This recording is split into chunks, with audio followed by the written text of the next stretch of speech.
నమస్తే, నేను మీ బోస్ కుమారి.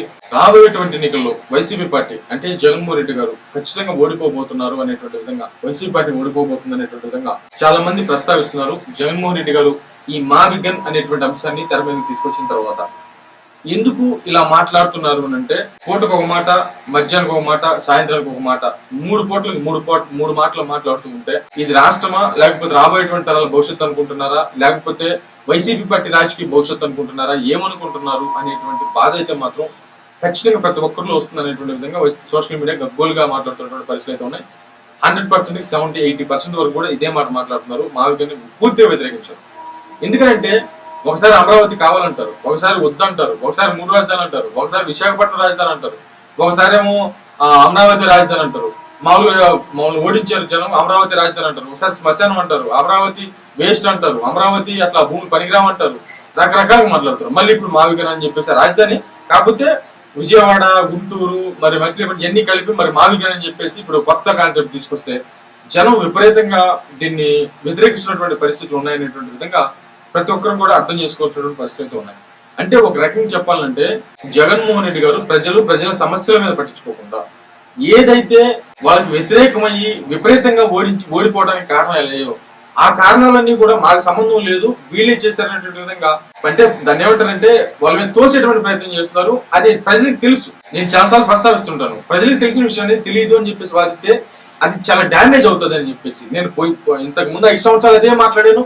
తీవ్రమైన డ్యామేజ్ జరిగింది వైసీపీ పార్టీకి. ఇప్పుడు అదే చెప్తున్నాను, జనానికి వైసీపీ పార్టీ ఏ సందర్భాల్లో ఏం చేసింది అనేటువంటి విషయం, ఇప్పుడు మద్య నిషేధానికి సంబంధించినటువంటి విషయంలో మద్యం విషయంలో ఏం చేసింది అనేటువంటి విషయం కానీ, లేకపోతే రాజధాని విషయంలో ఏం చేసింది అనేటువంటి విషయం కానీ, లేకపోతే పోలవరానికి సంబంధించి ఏం చేసింది అనేటువంటి విషయానికి సంబంధించి కానీ, లేకపోతే సంక్షేమాలకు సంబంధించి ఏం చేసింది అనేటువంటి విషయానికి సంబంధించి కానీ, అన్నిటికీ కూడా ప్రతి దానికి కూడా సోషల్ మీడియా విధానంలో ఇప్పుడు ఎగ్జాంపుల్ చెప్తా. ఇప్పుడు మేము అది మా పిల్లలను తీసుకెళ్లి సోషల్ మీడియాలో పోస్టులు పెడితే విపరీతంగా కేసులు పెడుతున్నారని చెప్పేసి అన్నారు కదా. మరి జగన్మోహన్ రెడ్డి గారి అధికారంలో ఉన్నప్పుడు చేసింది ఏంటి? అదే కదా చేసింది. మా నాయకులను అరెస్ట్ చేస్తున్నారు. మరి జగన్మోహన్ రెడ్డి గారి అధికారంలో ఉన్నప్పుడు ఏం చేశారు? నాయకులను అరెస్ట్ చేశారు కదా, మిగతా పార్టీలకు సంబంధించిన నాయకులు అరెస్ట్ చేశారు కదా. ఏ ఒక్కటి కూడా తీసుకోవడానికి లేదు. ఈ విషయాలన్నీ జనానికి, అందరికి, ప్రతి ఒక్కరి జనానికి తెలుసు. ఆ తెలిసిన విషయాన్ని కాదు మాది కరెక్ట్, మిగతా వాళ్ళు తప్పు అనేటువంటి విధంగా వితండవాదం వచ్చేయటం, అది ఎంత డ్యామేజ్ అవుతుందో వైసీపీ పార్టీకి వాళ్ళకైతే అర్థం కావట్లేదు.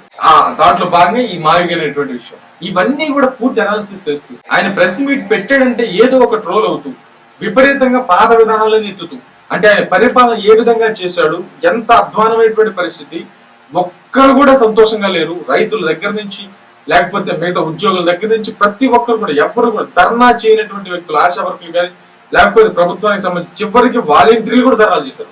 అంత భయంకరమైనటువంటి పరిస్థితులు అనమాట. టీచర్స్ కానీ అవన్నీ కూడా ఇప్పుడు గుర్తు చేస్తున్నటువంటి పరిస్థితులు అయితే ఉన్నాయి. ఆంధ్రప్రదేశ్ కి సంబంధించిన రాజధాని పరిస్థితి కానీ, లేకపోతే పోలవరం, ఇవన్నీ కూడా ఏ విధంగా సోషల్ మీడియాలో విరుచుకుపడ్డారు, ఏ విధంగా అరెస్టులు చేశారు, ఎంపీలు ఏ విధంగా కొట్టించారు, ఏ విధంగా అధికార దుర్వినియోగం జరిగింది, ఇవన్నీ విషయాలు మళ్ళీ లేవనెత్తుతున్నటువంటి పరిస్థితులు ఉన్నాయి. ఇప్పుడు సింపుల్ ఫైనల్ చెప్పాల్సింది ఏంటంటే, అమరావతి విషయంలో జగన్మోహన్ రెడ్డి గారు చేసింది ఏంటి? అమరావతి నా వల్ల మాత్రమే సాధ్యం, పర్మనెంట్ పేరుతో కట్టేటువంటి దమ్ము చంద్రబాబు నాయుడు గారికి లేదు, నేను కడతాను అని చెప్పేసి అమరావతి నా వల్లే సాధ్యం, ప్రత్యేక హోదా నా వల్లే సాధ్యం అని చెప్పేసి అధికారంలోకి వచ్చినటువంటి 2వ రోజే ప్రత్యేక హోదా తూచి అని చెప్పి అమరావతిని పట్టించుకోకుండా అక్కడ ఉండేటువంటి రైతులను చిత్రహింసలు పెట్టి అమరావతి లేకుండా చేసి 3 రాజధానులు అనేటువంటి కాన్సెప్ట్ తోటి ఆ 3 రాజధానులు కూడా ఏది పట్టించుకోకుండా చివరికి విశాఖపట్నమే రాజధాని అని చెప్పేసి ప్రకటించే సమయానికి జనాలు విపరీతంగా ఓడించారు. మళ్ళీ ఇప్పుడేం మాట్లాడుతున్నారు? అమరావతి జై, కాకపోతే మావిగా. ఈ రకమైనటువంటి విధానం జనానికి ఇసుగు పుట్టిస్తుంది అనేటువంటి విషయం మాత్రం ఖచ్చితంగా గమనించాల్సిన పరిస్థితులు అయితే ఉన్నాయి. ఒక స్టాండ్ మీద ఉండాలా, ఆ స్టాండ్ ని నమ్మాలా, ఆ స్టాండ్ ని ప్రజల చేత నమ్మించాలా. ఆ నమ్మించినటువంటి విధానం దీంట్లో నిజం ఉందనేటువంటి విషయాన్ని ప్రజలు తెలుసుకునేలా చేయాలి. ఓన్లీ పాదయాత్రలు చేసిన మాత్రం మేము అధికారంలోకి వచ్చేస్తామనంటే ఈసారి అయ్యే పని కాదు. నేనేమంటాడు ఆయన, నేను పాదయాత్ర చేస్తా, అప్పుడు ప్రస్తావిస్తా, మొత్తాన్ని చేస్తా, ఈ విధంగా మాట్లాడుతున్న పరిస్థితులు ఉన్నాయి. ఏమి అవ్వదు అనేటువంటి విధంగా మాత్రం చాలా మంది ప్రస్తావిస్తున్నారు.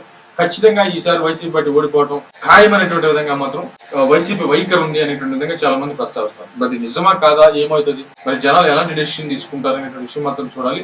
మావిగన్ విషయంలో మాత్రం జనాలు తీసుకోవాల్సినటువంటి ఒకే ఒక డెసిషన్ ఏంటంటే, అమరావతి అంటే రాబోయేటువంటి తరాల యొక్క, అంటే మీ బిడ్డలు, అంటే మీ కడుపున పుట్టినటువంటి బిడ్డలు, చదువుకున్నారు చిన్న బిడ్డలు, ఆ బిడ్డల యొక్క భవిష్యత్తు కావాలా, జగన్మోహన్ రెడ్డి గారి అధికారంలో రావడం కావాలా? అమరావతి ఉంటే రాబోయేటువంటి తరాలకి భవిష్యత్తు ఉంటుంది, లేకపోతే జగన్మోహన్ రెడ్డి గారు వస్తే అమరావతి ఉండదు, ఇంటికి ఒక పథకం వచ్చింది కానీ ఉద్యోగం రాదు. ఇది ఫైనల్.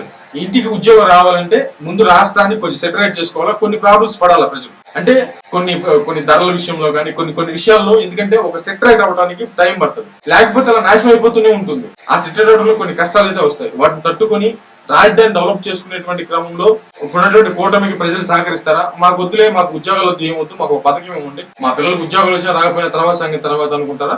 ఇక అది ప్రజలు తేల్చుకోవాల్సినటువంటి పరిస్థితి ఉంది అనేటువంటి విధంగా చాలా మంది మేధావులు మాట్లాడతారు. మరేమో తెచ్చు